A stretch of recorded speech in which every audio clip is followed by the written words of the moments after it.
sakarepmu. Kowe mlaku arep nduduk lemah sakarepmu. Kowe sowan ratu arep nganggo jenglit sakarepmu. Wong kabeh mau ki pangreka dayaning Panakawan supaya iso gawe nuju prananing Nalendra ngono to? Nggih. Nggih.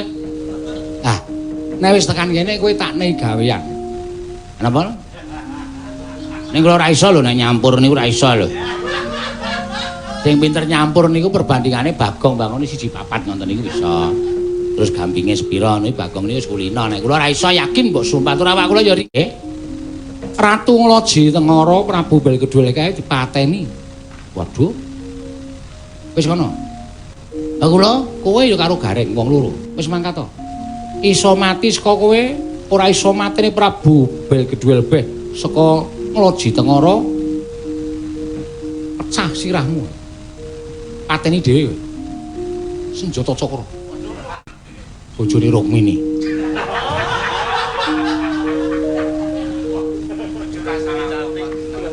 Marai mangkel. Jawa kok sapene wis iso mateni Prabu Belkedul banyak Cakra sirahmu. Matek pateni. Ayo meng ari Jawa iso. Oh, coba mah. Ora kowe kok nesu karo Kresna kok sing sebut kok bojone to. Aku mbiyen yo sir.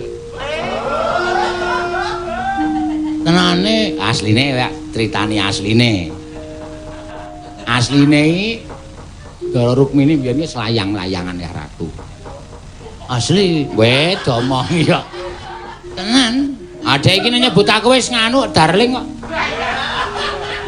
Mudar ora eling tadine. Dek nyebut aku darling, aku nyebut dhek Dariem. Oh. Terus aku direbut Kresna, nganti-nganti dhek neng taman negara Kumbina. Terus do remet-remetan tangan kae. Aku yang ngalah to, aku mung ngabdi kok. Wis kono pen kono, ora masalah aku tak golek meneh. Malah aku nek karo kae jane asline dhek iki ngerti. Nek dawuh sak penake dhewe iki mergo dhek ngerti kan jane aku mbiyen saingane. Aku mbiyen iki jenenge enom iki tak ya kaya anu to, sadurunge Dekle, sadurunge aku cekot iki asline rupaku kaya apa jenenge pemain Korea, pemain artis Korea. Ini asli jenengku Kongguan. Wah, kerep remuk to? Heeh. Nek le nggawa diopyak-opyak ki remuk Kongguan. Ayo wis ben ra apa-apa. Mula aku nek nesu karo Ndara Kresna nek nyebut mesti bojone. Ana Rukmini ngono iki mesti dheke krasa. Oh iya.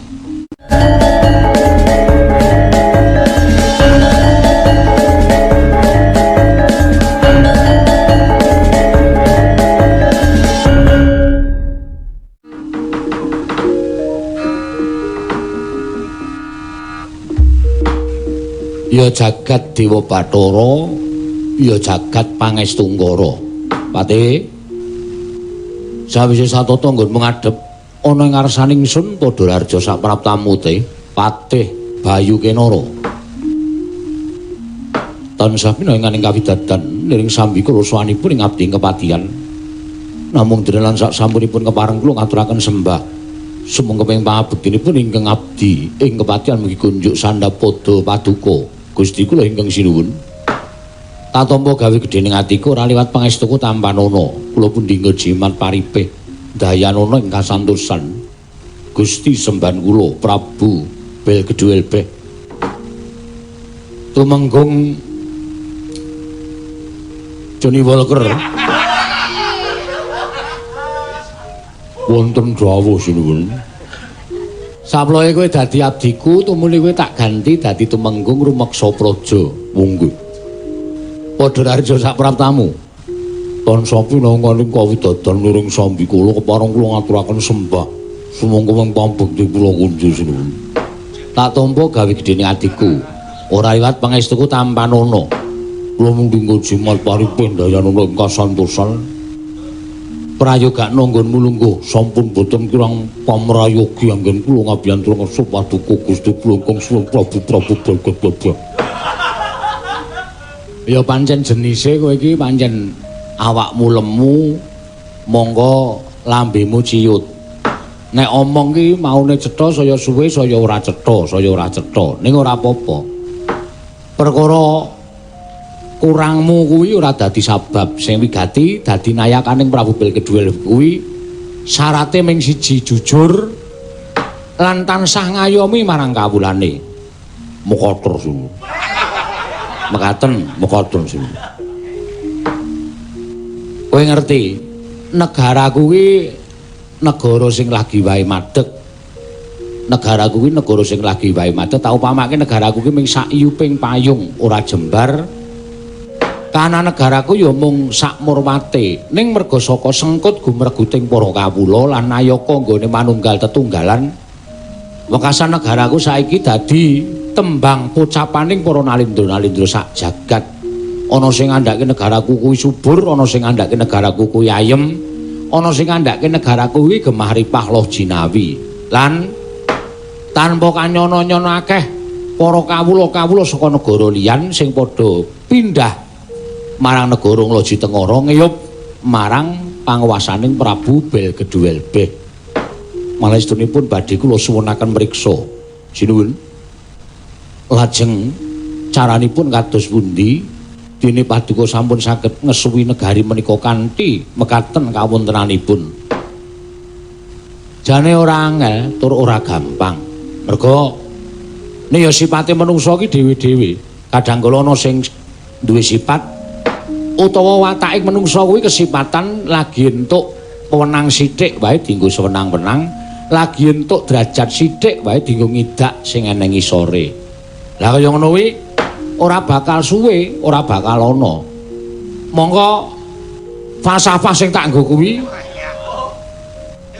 Falsafah menika menapa? Nah, kowe tegese patih sing kurang body swimming. Tegesipun paduka menika paring dawuh menapa? Tegese kurang pengalaman ngono lho. Ngene. Nek lek omongan ki engko runtut, to nganggo basa kawi sing tirik-tirik ngono ae. Tumrap aku apik, ning tumrap sing ngrukokke merga wayang saiki ora dadi napa jenenge iki pegelaran ngene iki. Ora dadi utawa tembung kuwi jane ora dadi pokok sing baku padha ngerti lan padha paham apa isine. Inggih sinuwun. Mula wong sing kedurungan derajat pangkat tak teruske mau ya. Iya. Wong sing kedurungan derajat pangkat kuwi aja banjur sumungah sesongaran. Ning pangkatmu dienggo ngayomana marang kawulane, derajatmu dienggo ngayomana marang kawula sak ngisore, wondene Prabeya, Dana, Brana Picis kuwi dienggo bisa dirasake marang sapa wae. Mekaten sinuwun. Nadyan negaraku kuwi ketok endah. Nanging aku kuwi duwe penemu. Kawulaku ya kudu tentrem, kawulaku ya kudu mukti. Sing ketok endah ora ming negarane tok, ora ming kratone tok. Muspra tanpa guna nek kratonku katon magrong-magrong dumadi saka Jamrud Hergeni Mutiara saka Kencana, ning kawulaku padha keserakat. Kuwi ya ora apik. Mula mukti ning Nalindra iku kudu dibarengi karo mukti ning kawula. Ngono. Nadyan Nalindrane nuwun sewu, kratone ora katon endah, ning kawulane katon urip mulya tentrem. Kuwi nek tumrap aku wis cukup, wis apik. Mekaten sinuwun. Negara katon sentosa, negara katon apik kuwi yen to telu-telune ngatunggal kuwi manunggal dadi siji. Tiga-tiganipun menapa kemawon. Siji ratu, loro Narapraja, telu kawula. Inggih. Arepa Nalindrane wis apik, Nalindrane wis jujur, Nalindrane wis adil, ning nek nayakane senengane ngenggokke marang dawing Nalindra wekasan sing apik ming ratune tok ning nayaka lan kawulane dadi ora apik merga kawulane nut karo dawing Narapraja mongko Narapraja ora mastuti dawing ratu. Inggih. Semono uga ratune nuwun sewu ora pati apik ning nayakane becik, kawulane bakale dadi becik. Ning ora kok saka ratune sing mbudidaya kawulane becik, ning kabeh mau dumadi saka nayakane. Oh, ngono.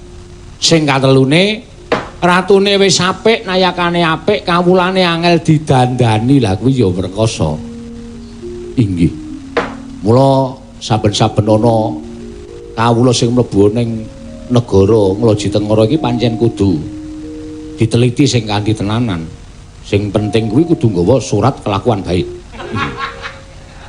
Nek pancen wis tau tate duwe keluputan, tau tate nandang keluputan, aku semelang nek nganti mengko kumat meneh. Dadi upama ana sing mlebu ning loji tengara, wis tau ngrasake jeruji sel, kuwi ya kudu dipetung sing kanthi. Aja sak kepenake dhewe. Mergo wong kaya ngono kuwi kapok ngarep ning mburi ayo. Nek ngarep ketok apik, nek ngarep ketok sendika ning nek ning mburi, woh nyemelangi malahan. Inggih. Mekaten sinuwun. Heeh. Lah, iki ngene ya, Teh. Sak pejagonganku iki karo kowe iki janjane ora kok ngrembug perkara negara iki ora. Lajeng dipun rembag menapa. Nah, gandeng negaraku saiki wis kondang, kabeh wis padha ngerti karo Prabu Balkedwelbeh, aku duwe misi. Waduh. Misi menika menapa? Misi bolongan irung dipejat siji. Terus dibanterke ngono macet ngono kuwi jenenge misi. Wah, sinuwun menika kok ngendikanipun kok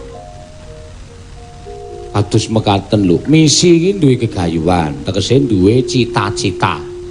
Mekaten, gegayuhan. Heeh. Misi kuwi ora kejaba mung kepengin nentremke jagat. Gandeng negaraku iso tak tentremke, mula aku pengin nentremke jagat. Aku kok duwe pangimpen utawa duwe impen donya iki tentrem.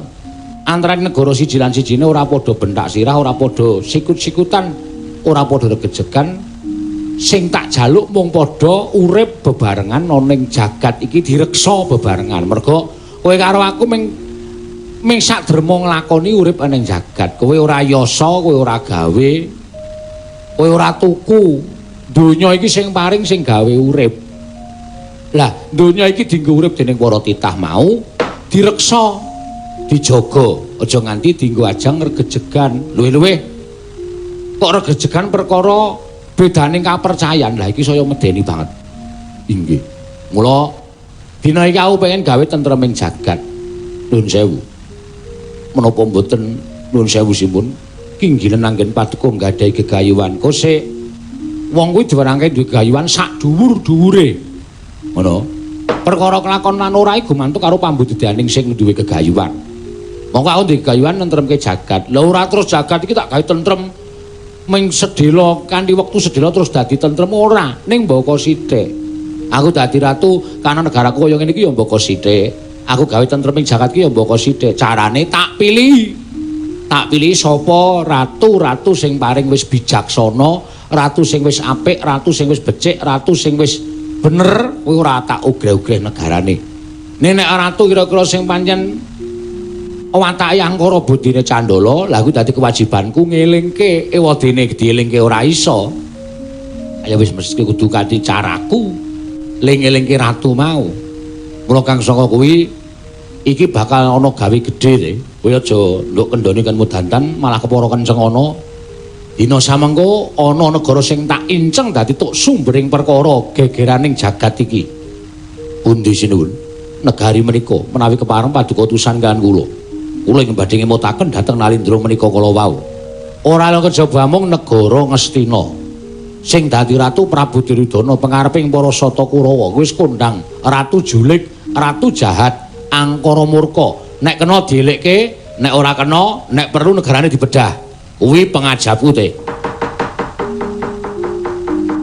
Sikra-sikra yen pramana kanca Sikra ngrakit nawang sesangka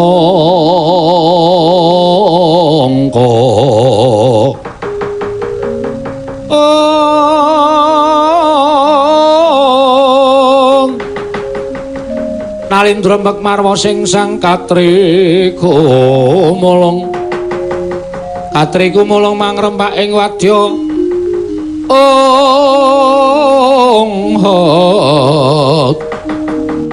Purtokura reka kiri-kiri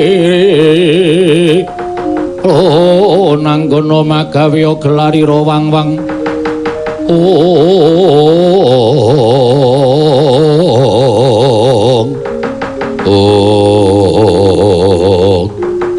lajeng menapa ngabdi kepatihan ingkang kautus supados wonten negari Ngastina. Sapa meneh? Ya mung kowe sing pantes kudu tak utus marang negara Ngastina. Yen manjenane Drastina Prabu Duryudana kuwi wegah napa warah nampik pitutur becik. Panjenengan ora kena didandani. Nek perlu sumeten genining peperangan te. Aja wedi mati. Upama matimu ning peperangan mengko kalah karo wong Kurawa, matimu bakal mati said tinampa dening panguwasaning Gusti, kowe diunggahke ana ing swarga. Merga kowe merangi watak Angkara Budi Candala. Aku ya ora bakal mangku asta wisuh lumuh ngentasi perkara. Aku dhewe engko bakal ngawat-awati lakumu nek pancen kowe engko dadi peperangan, aku ora bakal negake lawan kowe te. Ui, ngestaken dawuh. Nah itu lho mangkatan kula nyuwun pamit madal pasilan sing ati-ati aja kaya bocah cilik. Tumenggung remeksa paja.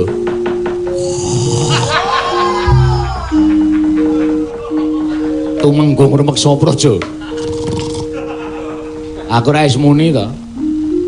Lemangan ki nek adan isak. Asenengane urung ana tandha kok wis do ndisiki. Lah, ra tenan to ora kalap babar blas ora. Ormasa kaya wadyabala ora terpimpin. Anggere semepak terus yo. Mbok yo nunggu dimanggake. Wong ya ana sing di omah kok sak penake dhewe. Sawena kowe te. Tumenggung. Wonten dawuh. Ngaturke Patih Bayu Kinara budaya negara Astina. Nonon mestaken donya pamit madal pasilan. Sing ati-ati aja kaya bocah cilik nyuwun pamit madal pasilan sinuwun ya. Engko tak ada laksaku jantramu te.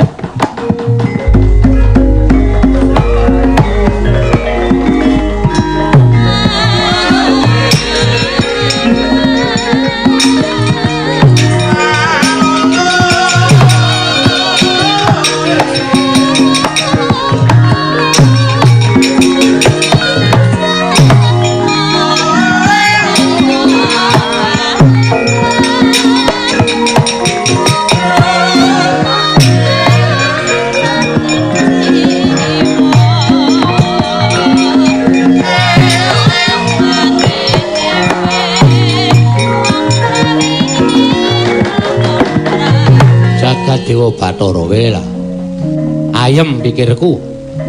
Merga rina pantaraning rati tansah diwebeda, nggonku mukti iki kudu iso netepi karo tetembungan migunani tumraping liyan. Nek aku iso ngelingke Prabu Duryudana, tegese uripku migunani tumraping para kawula sak negara Ngastina. Nek perlu kawula sak donya sing rumangsa didak dening nata Ngastina Prabu Duryudana. Aja kuwatir aku ngodol lakumu saka kadohan. Adoh tak ceraki, cerak tak doi te. Prateng sukuning argeram kang tuming.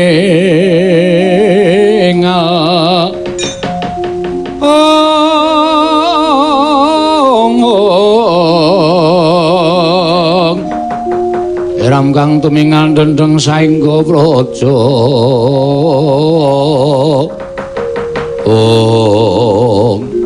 Tumenggung rumeksa praja wonten pangandika ngadhawuh Gusti Patih. Wanter timbalaning Sanata Prabu Bilgedwelbe kenen ngrakit urmantining perjurit ing samapta ing gati sawiga ing diri budal marang negara Ngastina. Ing wigati ngelingake marang nata Prabu Duryudana supaya bali marang dalan ingkang bener, bali marang pakarti ingkang utama. Ewadene wis ora kena didandani lan ora kena dikandhani. Kowe lawan aku dikeparengake sarwa diparingi Purbawasesa supaya nggecak perang negara Ngastina. Lho to. Malah kula sedunipun boten dong lan boten ngertos pirembagan wonten madaning pasewakan mau sasampunipun Gusti Patih sampun paring dawuh. Ing mekaten menika kula wau kula namung sendika ndederek kaya aja wedi mati, boten badhe ajrih pejah jer tiyang gesang wonten ing alam padang niku namung nenggo benjang menapa tumapakipun lan benjang menapa dipun pundhut dening panguwasaning Gusti. Syukur bagi jiwa kula menika jiwa perjurit. Upamiya kula menika pejah wonten ing paprangan inggih menika ingkang kula ajeng-ajeng rinen pantraning dalu. Bagus. Ya kaya ngono sing tak karepake. Nadyan kowe kuwi blegermu, tata lair, pewujudanmu pancen beda lawan manungsa liyane, nanging jebul aten-atenmu ora ngira ibarat kaya bumbung isi madu, kasinggihan madu tawon. Iya pancen. ketapno para prajurit kabeh pilih ana sing gamben-gamben aja nganti ana ingkang gawe kuciwaning Patih Bayukenara. Aku dhewe minangka dadi jucing ajurit monggo Gusti Patih kula dherekaken wonten wingking ayo tumenggo rumeksa prajurit. Mirem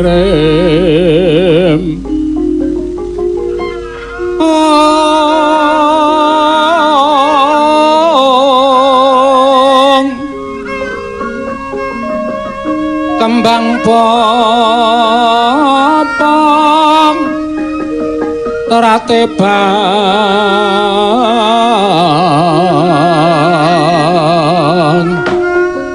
Prabu Poko Prabu Mandura adamel bombong raos sing manahipun ing Rayi Ngastina dene paduka sampun kepareng rawuh wonten negari Ngastina. Poko Prabu Yayi kadangipun kakang sasampunipun kula tampi timbalan nuwun paduka Yayi Prabu sumengko raos sing manahipun ing Raka ing Mandura.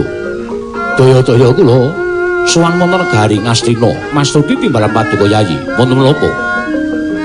Boten kinten babar pisan.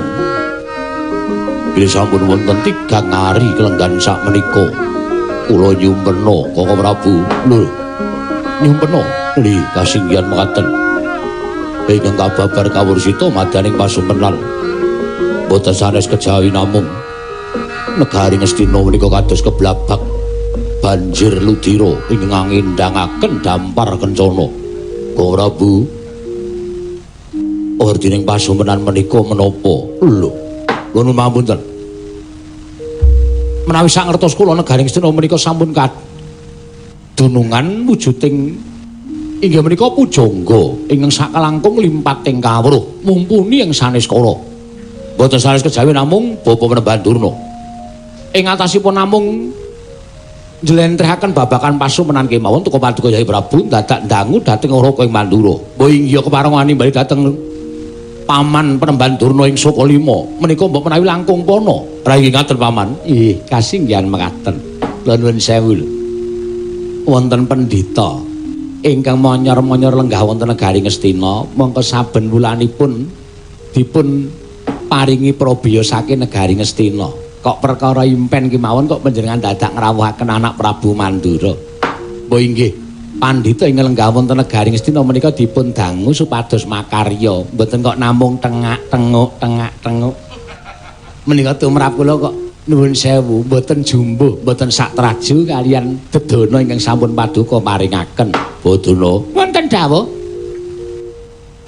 Kula mboten badhe ngambali menawi dados aturipun ingkang putra Ngastina. Bodana sampun ngertos babakan pasumenan ingkang paduka lampahi menika nggih kasinggihan mekaten. Lole. Kentos waluh gembol monyor-monyor duning dungkul wana dadi alas-alas dadi wana. Menawi babakan pasumenan menika kala wis tunipun leres ngendikanipun anak Prabu Baladewa kedahipun paduka mboten sisah keraya-raya ndangu dhateng sowani rawuhipun anak Prabu ing Mandura. Liripun kula sampun mangertos kok nggih werdinipun pasumenan menika kala wau kula etang. Mawi etangipun tiyang lampahi pasumenan inggih menika titiyani gandayani puspa tajem utawi kacitra kasudarsana kadara dasih. Iman maduka menika kala wau nalika semanten paring dawuh wancinipun para enjang gagat bangun enjang tegesipun menika manjing wonten ing puspa tajem utawi kadara dasih impen ing badhe wonten kasunyatanipun. Nek pancen ana kasunyatane Kakang Duna saiki ngendika pralambita impene mau kepiye? Oh lole iki gek dijlentrehke. Ndang kaya ngapa werdine nek ming dienggo lolale iki ming entek-entekke wektu. Loh, ngono ta Depati? Iya. Ya nek pancen kaya ngono nuwun sewu nggih. Impen panjenengan menika mancing wonten puspa tajem menika impen ingkang badhe andara dasih tegesipun badhe kababar dados kasunyatan. Wondene impen menika kala wau werdinipun kendang dampar kencana awit kablabak toya ingkang bena mongko toya menika wujudipun rah. Rah menika saking werdi raharja menika mumpuni menika memayu dados rah menika kala wau tumrap kula menika werdinipun sae mergi rah menika nuwun sewu panggesangan tiyang mboten gadhahi rah menika mboten badhe gesang mboten badhe saged gesang wonten ing alam padang dados menawi negari Ngastina keblabak banjir getik menika kala wau tegesipun panggesanganipun para kawula panggesanganipun para nayaka punggawa sedaya menika mangke badhe saya wonten indakanipun. Inggih. Dampar kencana kendhang kaprajondang. Nah, dampar kencana kendhang kaprajondang menika anak Prabu badhe kathah anganipun dulan-dulan. Amargi gak dampar menika dumugi mrika-mrika tegesipun kula nuwun sewu lho. Panjenengan badhe dados Nalindra ingkang wiyar jajanipun. Amargi dampar menika panguwasipun Nalindra, pelengganipun Nalindra. Nek dampar tekan kono-kono, tegese panjenengan saged melenggahi dampar mrika-mrika. Dampar Nalindra kono, dampar Nalindra kono menika mangke menika badhe dados kukupanipun anak Prabu Ngastina, kukupanipun panguwasipun anak Prabu Duryudana. Lho, menika nggih. Wertinipun impen menika sae nggih, sae.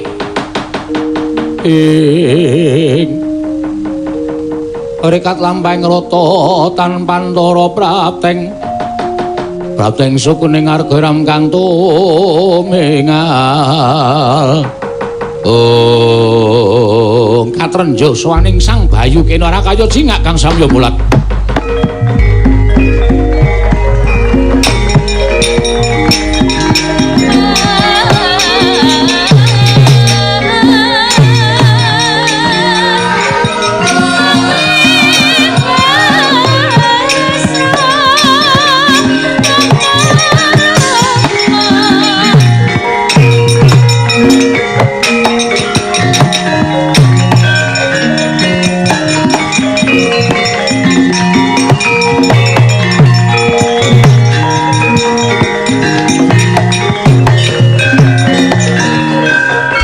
Astina Maha Prabu Maha Prabu Duryudana alon pangandikanira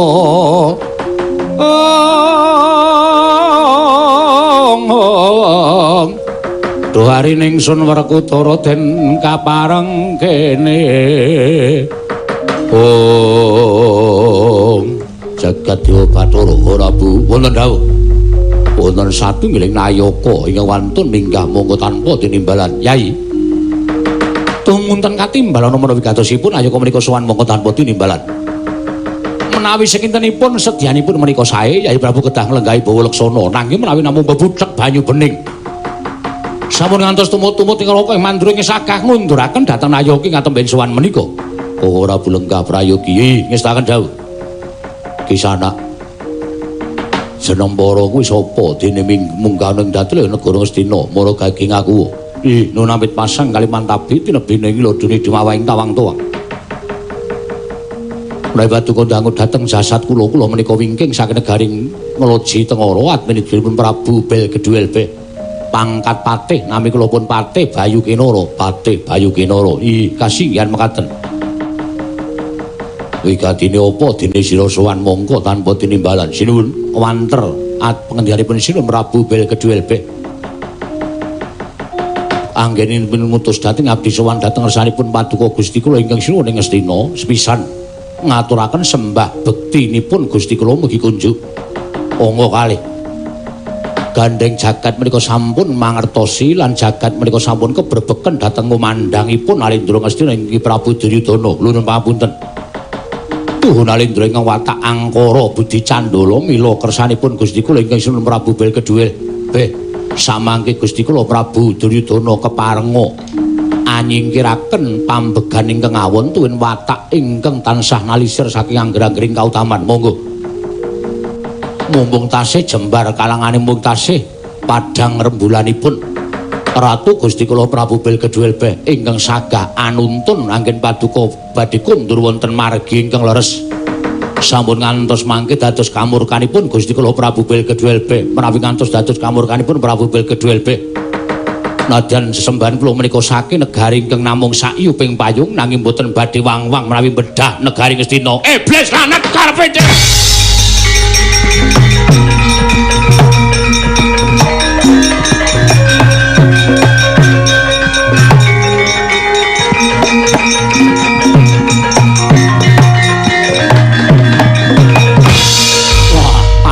jajalan askretaning bawon. Wah, menungso ora tatanan. Wah, dalah kok ora ngilo karo githoke ora nyawang karo cengle keparet. Ing atase Ratu Gusti Mugi Nalindra anyar. Nalindra Prabu Bel Kedhuelbe lagi nata Nandra Prabu Waladewa wae lagi ngerti iki jeneng Prabu Bel Kedhuelbe. Lah kok wani nyelangkrak marang Yai Prabu Duryudana. Apa ora weruh Paranata Ngastina Prabu Duryudana kuwi Nalindra ingkang gong Binathara jagat kanthi kebrepeken marang kumandhang Yai Prabu Duryudana. Lah kok mung dielekke karo ratu cilik sing jeneng Bel Gedhuel Beh. Bayu Kinara. Ora sak traju, ora sak babak. Yen to kowe matur ngeseng Yai Prabu Duryudana. Ratumu kon tekan kene. Ratumu kon tekan kene Bel Gedhuel Beh. Yen pancen wani elek-elek karo Prabu Duryudana cuk lakon tutanggo keset ndase Prabu Bel Gedhuel Beh.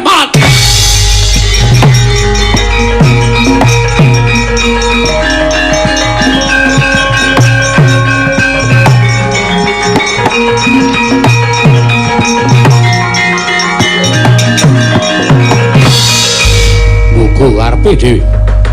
Kowe wani ngina kalawan Ratu Gustiku Prabu Bel Gedhuel Beh. Prabu Baladewa aja sumungah sesungaran. Aja sombong, aja umuk.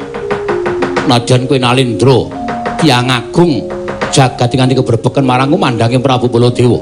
Nanging aja sok ngendhak marang sak sepapadaning ratu, aja sok ngembe karo sak pepadaning ratu. Ora usah dadak kowe adu arep karo Prabu Bel Gedhuel Beh. Bayu Kinara sagu mbondo tangan. Wah minggat grancang nenggala pati.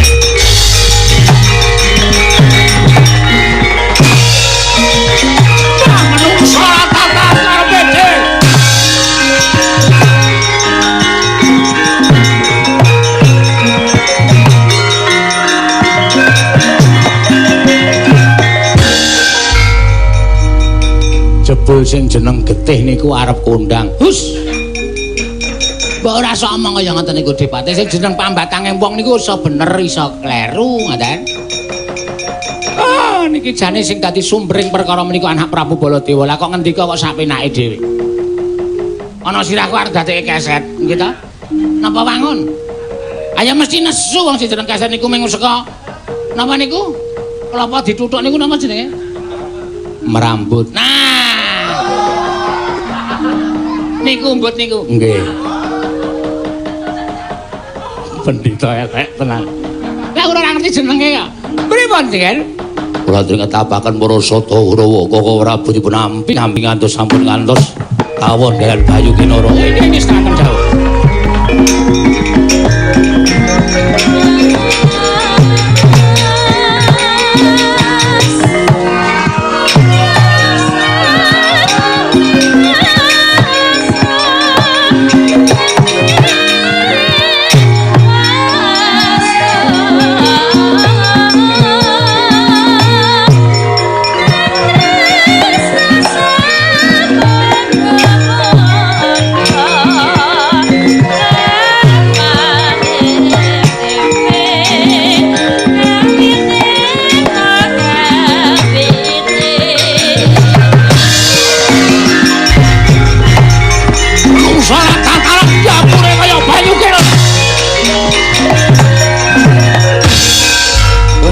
Baladewa.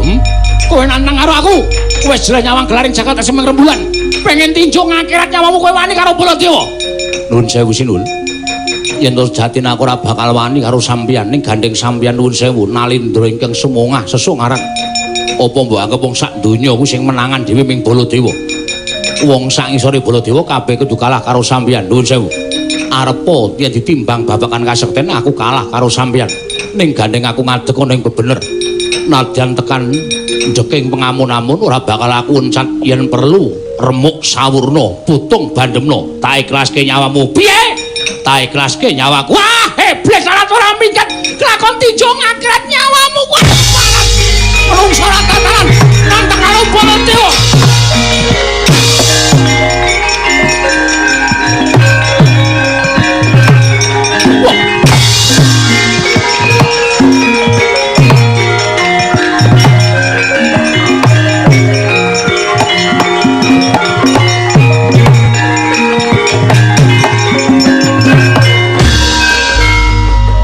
Jumeneng kendel datanmu bah datanmu sik Sang Bayu Kinara. Nalika semanten ing cipta lamun anan Dinata Mandura Prabu Baladewa tangeh bisa unggul juriting Sang Bayu Kinara. Mila sigra macek jaya kemanden. Asta den tumpangake dada angrapal mantram sakti tingkem kang nitra. Tanune ingkang pinanteng amung panguwasaning dat kang muruwing dat. Dadak sakoling mangke kawis tingal. wonten pletiking Agni ingkang medal saking tutuking Sang Bayu Kenara saya gedhe sak lumbung Bandung bubar para sata.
Kenara ora kena disangga enteng Kakang Durna. Ngetokke geni sak lumbung Bantung anak Prabu Mandura Melayu, sipat kuping kelawan anak Prabu Duryudana mbuh menyang endi metu alun-alun pepungkuran. Metu sasana inggil. Nggih. Sampeyan ora ngerti kok Dik Pati. Ketake kula niku kaya kebenuk kena angin alun-alun. Nggih. Liyer-liyer. Kula ngerti geni terus melayu sipat kuping. Kula ora ngerti wong kula merem. Oh. Konten suara mak kritik. Geni kok ngerti nggon merambut. Aduh niki saniki kaya tomat. Wah. Malah dicethake lah. Melayu mawon suwanten negara Ngamarta.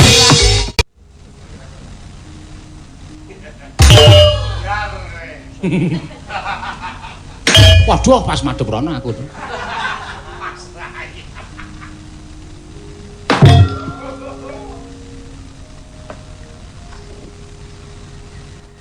Apik nek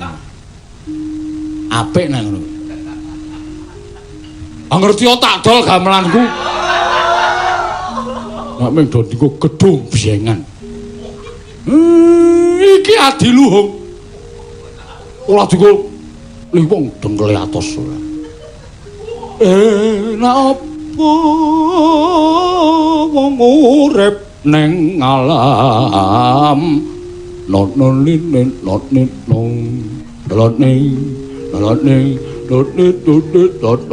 gamelan ki gunane nggo ngono kuwi dadi wong atiku tendiang sira wi kok ngono kok wong tuwa kuwi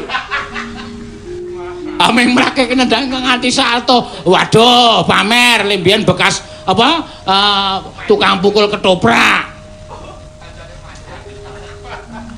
ngece we arep tukang pukul niku wajib diuri-uri kuwi pakaian sing halal Petro gede dhewe iso nabuh dhewe ora gelem ngandani ora iki apa sing matane kaya ember iki putus namu anggere kandhane mesti cicil matane ora tau gelem ngono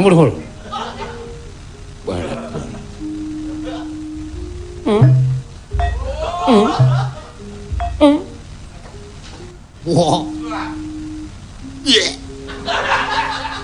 kira mambu Patro mambu ning tak ampet bapak ya wis ngono kae ngono gareng kedrolan kowe bagus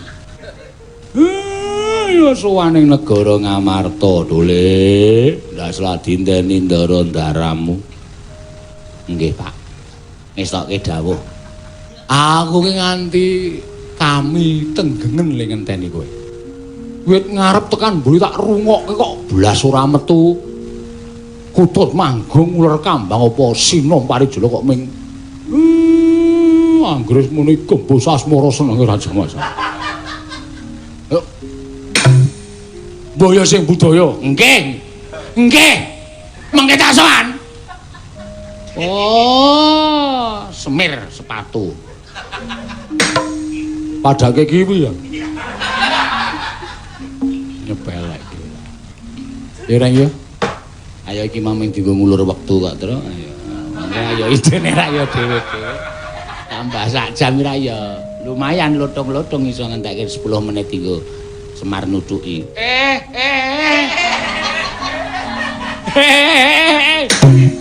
Ngeyel kandan-kandanane.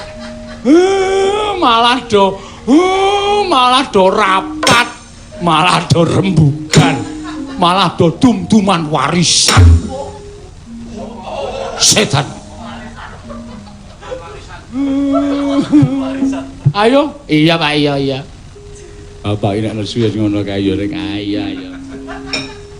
Ayo wis ciri kok terus biyen tekan saiki iki mbok jaman kuno makuno aku ki nonton wayang bapak ki nesu ya ngono kae. Wis ora tau ana bedane. Weh, tok. Wela. Isih domong.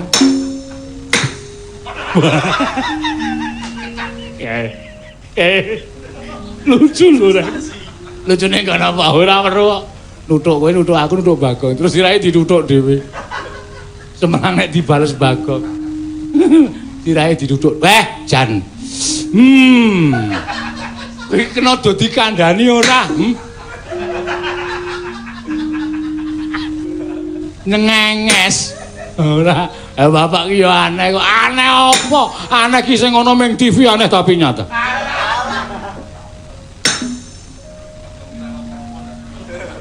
Gong iki mbok omong. Gong.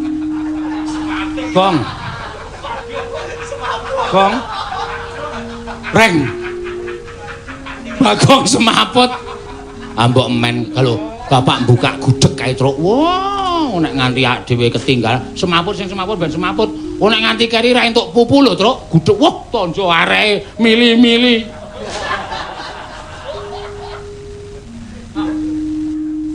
Padake wong sekeng. Ameng kuping budheke kok dibuka. Oh, ae. Wong gudeg kok ya budheg ora. Rene Gong, ya. Janing yaning talaka kadilang.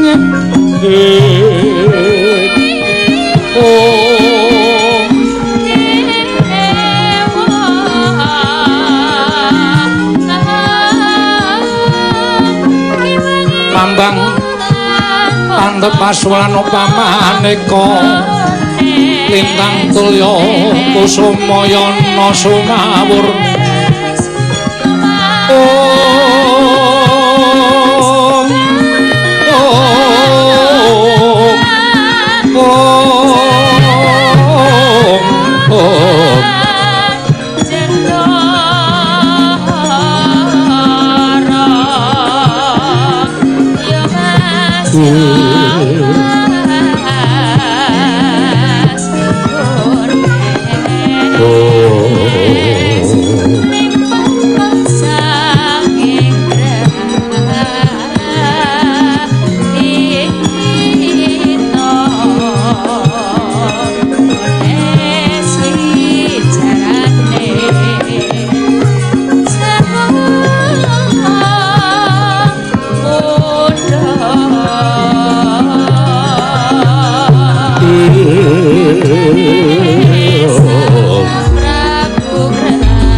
Klar pandhan moncar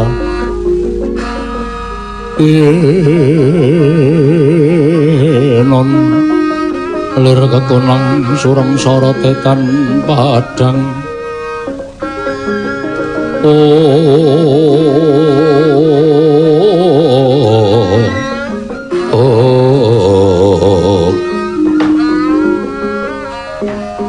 Koko Prabu Sarawu paduka Kanjeng Koko Prabu estunipun namung badhe kula suwuni priksa krana dinten sakmangke jagat menika ngantos kebrebeken kaliyan ngumandhangipun Nalindra enggal ingkang mapan wonten ing praja Ngloji Tengara ingkang sayektos akarya reking para Nalindra satemah sami raosan babagan Nalindra menika kala wau Yayi kula nuwun mapunten. Nadyan ingkang raying Dwarawati semanten ugi Projeng Dwaraka sedaya para kawula samya hujat. Krana ngawuningani pekabaran inggih menika Nalindra Ngloji Tengara ingkang jejuluk Prabu Belgeduelbeh. Mongko nyatanipun ngumandhangi Nalindra menika kala wau mboten damel kuwatosing para Nalindra tuwin para kawula awit Nalindra menika kala wau miturut pekabaran ingkang sampun kula tampi tansah teteken ati suci pepayung budi rahayu anjejegaken adil tuwin bener. Koko Prabu kasinggihan mekaten. Malah ingkang mekaten kaselak raos ing manahipun ingkang rayi ngamarta pun Darma Kusuma menapa mboten langkung prayogi menawi para Pandhawa sambet memitran lan Prabu Belgeduelbeh inggih Nalindra Ngloji Tengara. Krana tumrap ingkang rayi ngamarta menawi punta sakadang saged sesambetan kaliyan Nalindra ingkang tansah nenaken dhateng kautaman miwah kabecikan kanwandi saya kukuh baku kekuatanipun Nalindra ngamarta nuwun kadang-kadang paduka para Pandhawa Koko Prabu miyat langening kalangguan aglar pandan moncar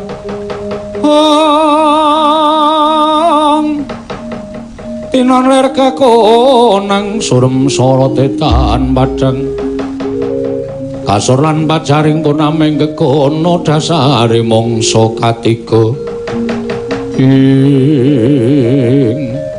dereng ngantos paripesami Mbawacana katrenjo rawing nata agung ing mandhur tuwin nata ing Astana Prabu Duryudana karya cingak sangya para Pandhawa wau. Dewa-dewa Sugata ngutani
Dewa Narapati tuwin ares Sora Kresna langkung tresnanira marang Diapanon Cinawi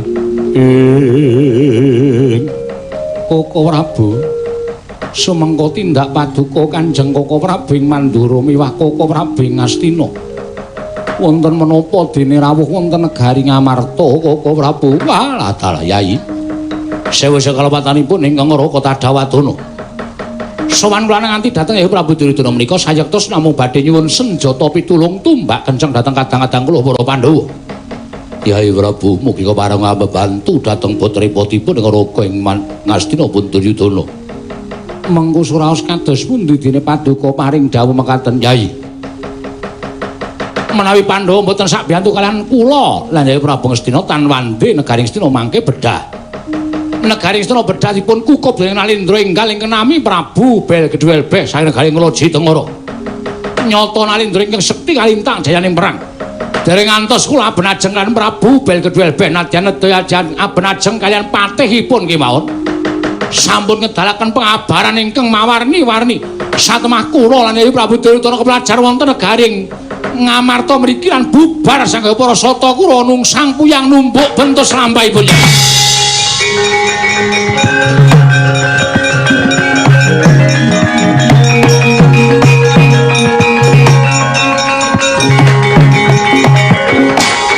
Mengko suraos kados pundi dene mekaten pakartinipun Prabu Belgedwelbeh mongko nyatanipun pawarta ingkang kula tampi Nalindring Ngloji Tengara tu Nalindring ingatan saknengenaken dhateng kautaman lah kok teka mekaten babaring kasunyatan kula Prabu wah sampun menawi kula jlentrehaken sak mangke nadyan saratri menika mboten badhe wonten pundhatipun sawanipun Bayu Kenara anggenipun badhe mbedah negara Ngastina Yai ngemuti beli negari Ngastina menika kagunganipun para Pandhawa. Menawa Pandhawa badhe mentala nyumurupi negari menika dipun jeki dening Nalindra ing Ngloji Tengara Prabu Belgedwelbeh Werkudara Janaka pun kakang bantunen Yai.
Janjane iki do ngopo to?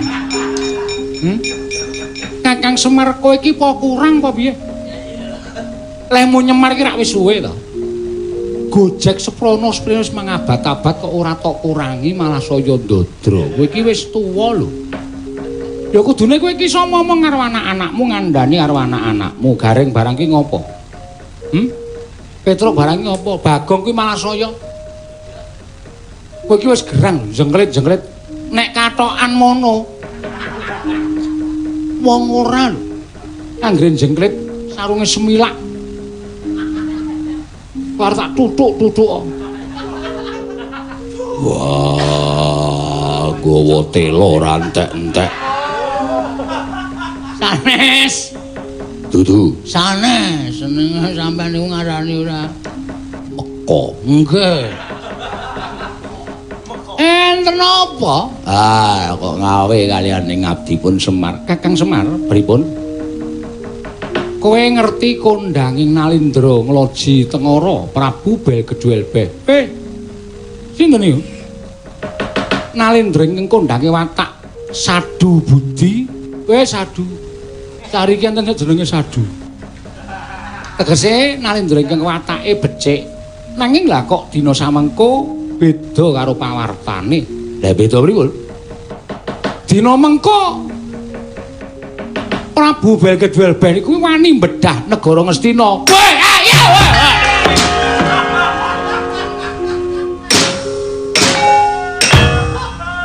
Sing kaget aku wae. Kowe bengok aku keboyo. Saya Bagong Srana ora jamak-jamak nganti mak crit. Ono wis sik ono. Wis ben. Wis ben pliket mbok. Ora bisa mbok. Mula bendaramu saklor niki awat-awatana mungsuh Prabu Belgedwelbeh. Mengko nek kalah kowe matur karo aku ya Semar. Ngestohaken dawuh. Yo. Yo. Iso. Oh, nyambut gawe. Ngestokke ndaramu Ndara Janaka. Werkudara Janaka Belgedwelbeh. Patihe Bayu Kinara kapethana. Yo, ngestokke dawuh.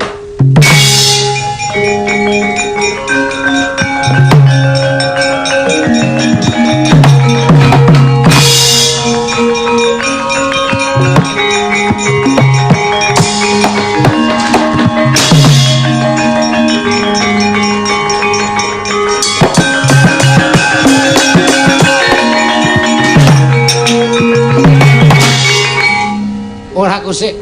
Bapakmu kae mengarep ronoe kok dadak mundur sik. Ha nika torpedo. Niku torpedo. Dadi nek arep maju niku dundurke sik. Ora iso nek langsung maju. Ora niku kuno kok ya. Ora rak ngono ngerti ta kok nggih. Ayo lho gareng monggo. Dadi sampean nyuwuk gending niku mung takon perkara torpedo niki, Pak. Ya mung gumun arep maju kok dadak mundur. Ayo wong tuwa kaya karangan.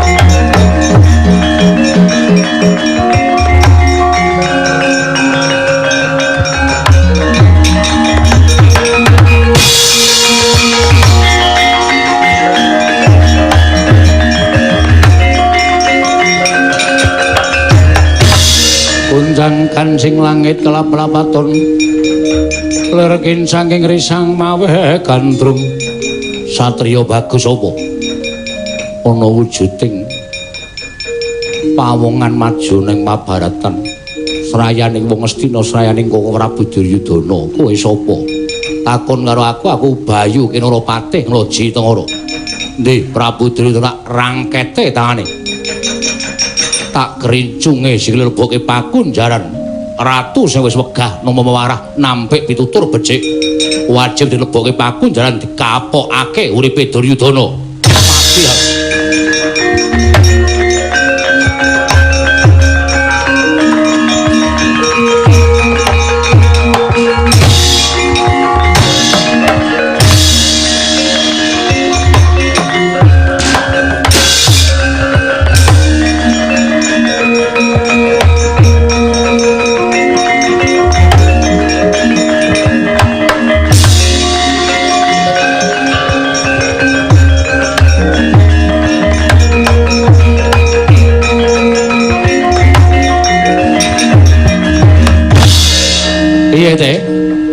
sinuwun Ngastina kepelajar tumuli kula bujung sasamunipun kula bejung jebul piyambakipun ngiyup dhateng ngersanipun para Pandhawa sinuwun menawi inggih kula lan panjenengan badhe ngrabasing negari Ngamarta jernyatanipun Ngamarta menika punjer-punjering kesaenan lan punjer-punjering kabecikan ning nek wong Pandhawa ngewangi karo wong sing watak Angkara Budi Candala ibarate kaya dene ngayomi karo maling monggo maling mau kudu dihukum anut pernataning hukum sing wis lumaku kepareng paduka nek kowe ora mentala kowe ora tegel mundur tak tandangane wong-wong Pandhawa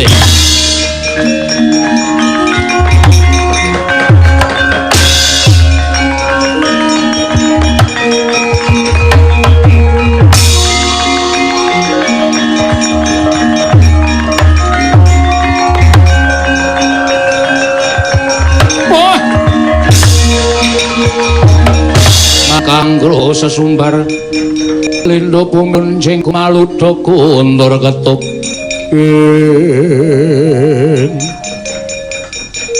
iki sapa takon marang Nalendra Loji Tengara Prabu bel kedue LP ya Prabu tong tong crot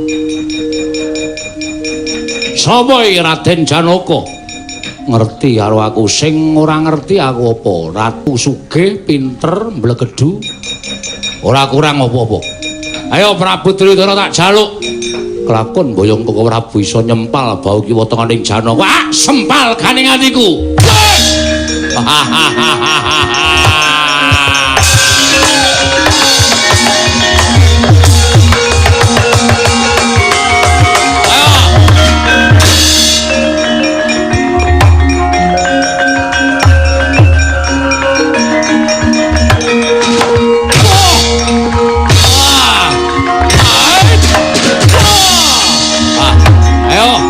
sapa ngayomi ratu ngambek angkara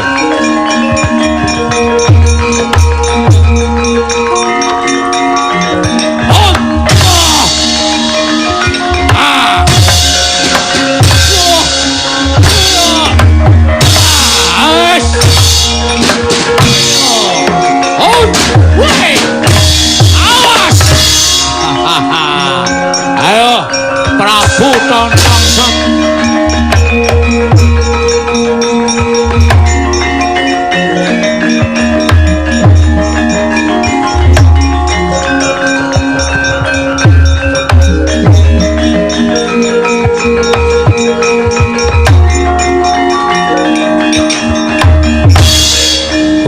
Kancing langit lap-lapaton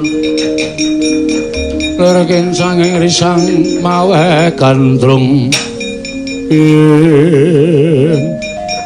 piye Janaka mboten aneh menawi Koko Prabu Baladewa tuwin Koko Prabu Duryudana kepelajar ora aneh yen to bule kakangku karo Duryudana kakangku keplayu lho dasarmu apa kok kowe matur kaya mengkono amargi Prabu kedue lebih menika digdaya yo Prabu Tong-tong-sot didaya Janaka ora ngetokke pusaka mboten tumomo Kyai Jalak nembe ngoceh sembrono niki sapa niki Kang Raka wancine ora guyon, wancine ora sembrono. Takon iki Kyai Jalak kok ngoceh. Ambok ngasta Kyai Pentret kula. Semar mundur. Mundur. Mundur. Ababmu lho. Nggih. Sembrono. Werkudara ora nggunakake kuku Pancanaka. Ora temomo. Wis tak gunakake. Wis. Mbok sok dikethroki. Iki. Boten. Ya wis kana mundur. Nggih, Koko Prabu lajeng mangsaipun sinten? Wis kowe mundur. Perkara mungsuhe kuwi tanggung jawabku mundur. Inggih, ngestakaken dal. Werkudara mundur. Wah, kowe aja maju perang ndak kalah. Kalah menang ki perkaraku wis mundur. Wah, aku isin nek duwe dulur tuwa nganti kalah perang. Lah nek nganti kalah karo Prabu Bel kedue LB kan mbok ya ora usah dadak ngresna. Diwalikno. Kula tak kresna sampean Semar. Ya ora wangun aku kok dadi Semar ki terus le nyebut ki ora wangun mundur ora Kodara. Yo. Semar. Anakmu telu kono mrene. 3. Ora wae loro wae. Telu napa loro? Loro wae. Gareng karo Bagong. Lah Petruke ora takon nyambut gawe, Gareng karo Bagong wae kon rene. Saniki sok Setu. Saiki mangkat ora? Gawe nesu ning Nalendra Ndarawati ki arep kok piye kowe ngejak apa kowe? Nggih kula. Iki kok awane do arep emosi kabeh.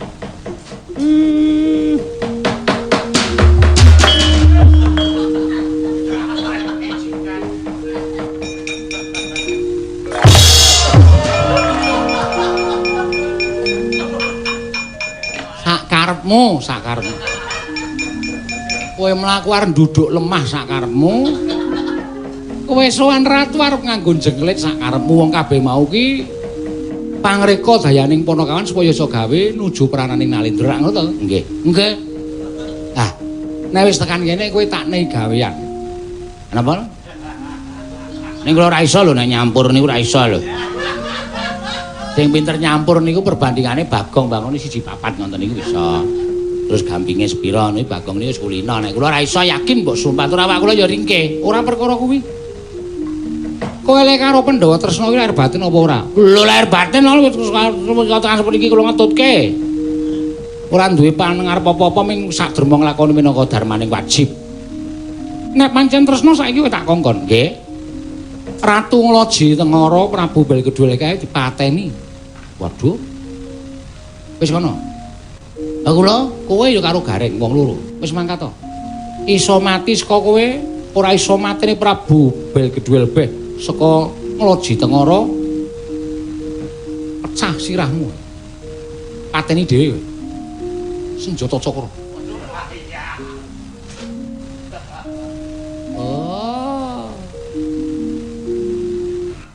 Bojone Rukmini.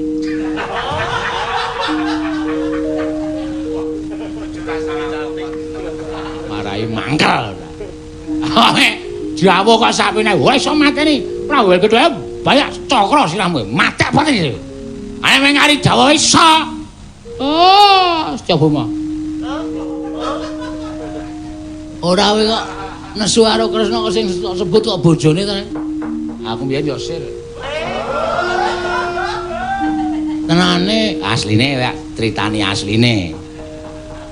Asline iki Dara Rukmini biyen iki selayang-layangan ya ratu. Asli, wedo omong ya. Tenan. Adek iki nyebut aku wis nganu darling kok. Mudhar ora eling dadine. Dek nyebut aku darling, aku nyebut dhek Dariem. Oh. Terus aku direbut Kresna. Nganti-nganti dhek neng taman negara Kumbina. Terus do remet-remetan tangan kae. Aku yang ngalah to, aku mung ngabdi kok. Wis kono PN kono, ora masalah aku tak golek meneh. Mula aku nek karo kae jane asline dhek iki ngerti. Nek dawuh sak penake dhewe iki mergo dhek ngerti kan jane aku mbiyen saingane. Aku mbiyen iki jenenge enom iki tak ya kaya anu to, sadurunge Dekle, sadurunge aku cekot iki asline rupaku kaya apa jenenge pemain Korea, pemain artis Korea aku. Ini asli jenengku Kongguan. Wah, kerep remuk to? Heeh. Nek le nggawa diopyak-opyak ki remuk Kongguan. Ayo wis ben ra apa-apa. Mula aku nek nesu karo Ndara Kresna nek nyebut mesti bojone. Ana Rukmini ngono mesti dheke krasa. Oh, tenan. Iya Ndara Kresna iki pyaine alus. Lembah manah. Dhek tau kok nari aku Gareng nek pancen arep tok pek-peken aku ora apa-apa. Mboten sing juragan sik aku ya ngono. Ndara Kresna ku ya. Ndara Kresna ki ya wonge ya piyai ya. Anu lembah manah terus. Ah ya. Wis penake kono. Engko nek kowe dicokro ndase ngabari aku. Madhep rene. Anten apa? Sing biyen nom-nomane jenenge Kongguan sapa? Ah, kame ndawake wektu ya. Mengulur. Asline ya ora ngapa-ngapa. Wis to, kowe iki rasane ora tumandang tak pecah sirahmu kowe. Nggih, saniki mawon.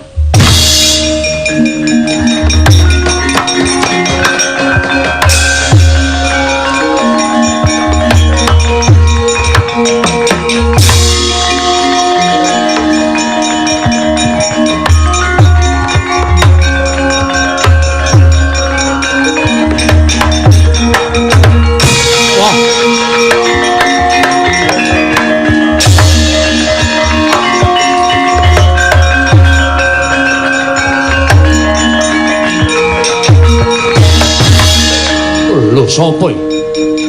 Jebul wong Amarta kuwi aneh-aneh. Mbok menawa iki iki kawin silang antaraning terwelu karo menungso. Sing mburi iki mbok menawa kawin silang antaraning kirik karo menungso. Kirik matamu ya ora. Tak penamu desa wae. Prabu Bel Kedhuelbeh. Nalindra ing Loji Tengara. Kowe ora sah mungsuh ndara-ndaraku Pandhawa. Ning mungsuhku Wa Aini. Kuwi basa apa? Aku jaman iki dadi kongguan biyen. Ngomong aku senengane Wa Aini. Wa Aini tegese apa? Aku mungsuh kowe. Wah. Oplo. Wah ini aku mungsuh kowe. Aku mungsuh kowe iki lut my lut, ndut my rong. Iya ngawur ora. Aku aku nek mungsuh wong-wong sing jane kepengin lucu ning ora lucu. Weh. Samplok ora. Kok ngene iki penggemare akeh, Bel. Padake ora. Nyepeleke karo aku apa piye wae? Terus gawe geger karo Galawarta. Mungsuhmu aku mati. Mut. Ayo Ren ya.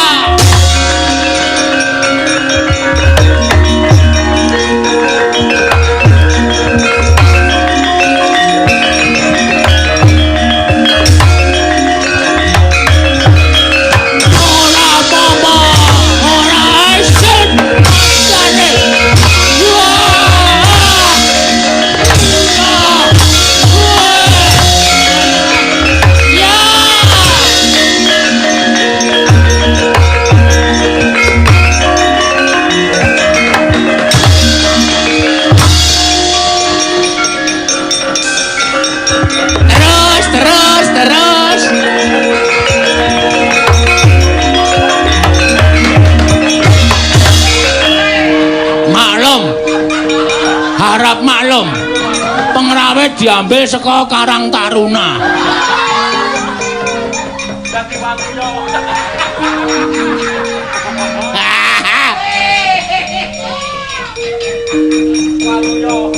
Kapok ora kowe. Kapokmu kapan kowe? Ya ya. Nek ora ngono ndara iki piye? Iki wae sapa mestine ana sing duwe. Anggape sakem aja, sikep kowe. Sing kenceng lho, Gong, sing kenceng. Ora sikep rang rang rang. Iki punyaku. Ora dunyet-unyet. Akhire tangane Bel Kedhuelbeh. Tangan kok cendhek. Ora ana drijine. Mula ket mau tak alus kok ngepel terus.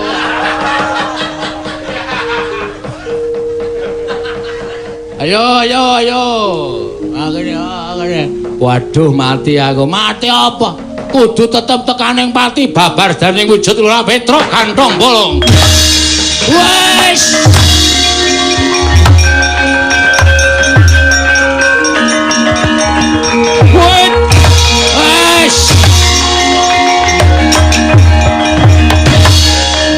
Wes leren. Ngantel ora. Ketok. Ketok kowe iki mang palsu apa-apa ketok. Akikmu ra tok ganti. Akik mata kucing sing tok nggo kuwi. Kuwi apal aku. Ketok. Cawetmu ora ganti. Ketok kowe mlotrak tulisane Jitimen ketok. Wah, lah cilaka ya. Ora cilaka ya pancen kaya ngono kok cilaka ora. Wis ben. Ayo kapokmu kapan? Sinuwun Darawati niki lho sing dadi ratu pun badar.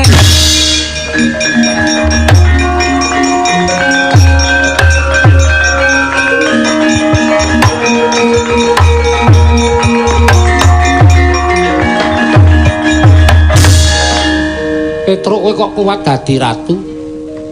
Mundi pusaka Ngamarta sinuwun. Wah, dalah mula Jaya Prabu nganti bingung penggalih koncatan pusaka. Nggih. Lah kok iso nggawa pusaka? Lah nalika sinuwun masrahke kula ken nggawa wangsul teng negari Ngamarta kula niku mung pengin nyoba. Jadi nek kedunungan pusaka niku iso dadi ratu, iso dadi apa-apa. Lah kok nyata. Lah pusakane apa isih tok gawa tesih. Tak suwun ngene, tak jaluk bali.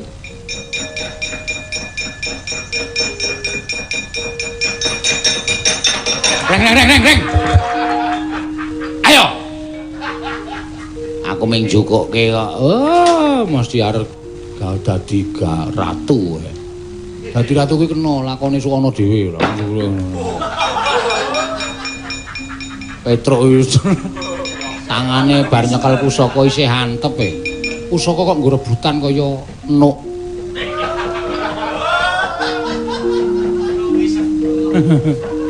Mangsamu padake ora. Ya wis nek ngono aku sing nekseni ya Petruk. Nggih. Niki ya menggo nyoba, ternyata kawula cilik kaya kula niku ya iso dadi ratu. Mula ya mugi-mugi sedaya menika rancak samukawisipun. Iya ponakan. Sing dadi patih kae sapa? Sik, Truk. Iki coba sing dadi patih iki kudu diluruskan semuanya. Luruskan piye? Sing dadi patih kae sapa? Terus Petruk sing mau karo aku gara-gara mau sapa? Ah Petruke ganan rene, Reng. Oh ya.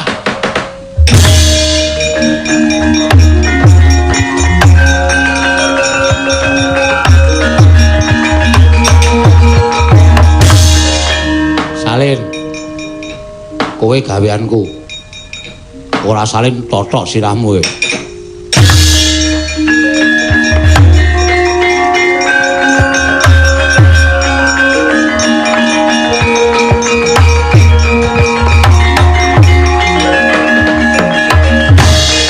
Weh lah pusakamu anyar ta, Tru?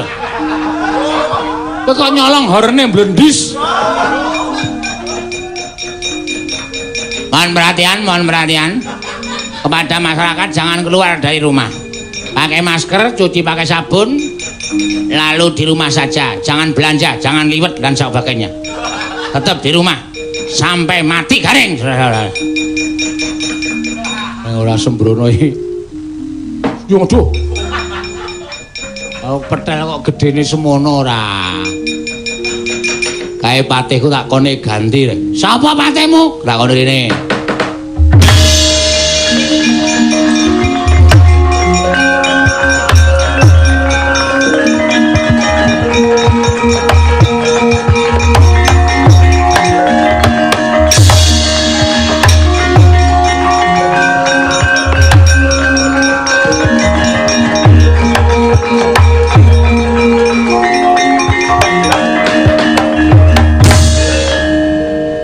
Patih Bayu Kenara iki lelakone wis rampung.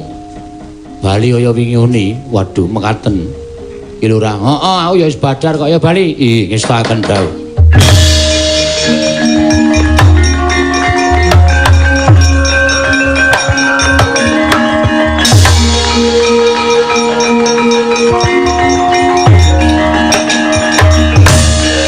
Lajeng keparengipun ados pundi? Wis Badar. Pokoke kowe dadi tukang ngusungi salon meneh ya Ron Lasiron. Ngono karo nyambungi kabel ya. Pokoke nyambut gawe sing tewajuh. Wis Badar.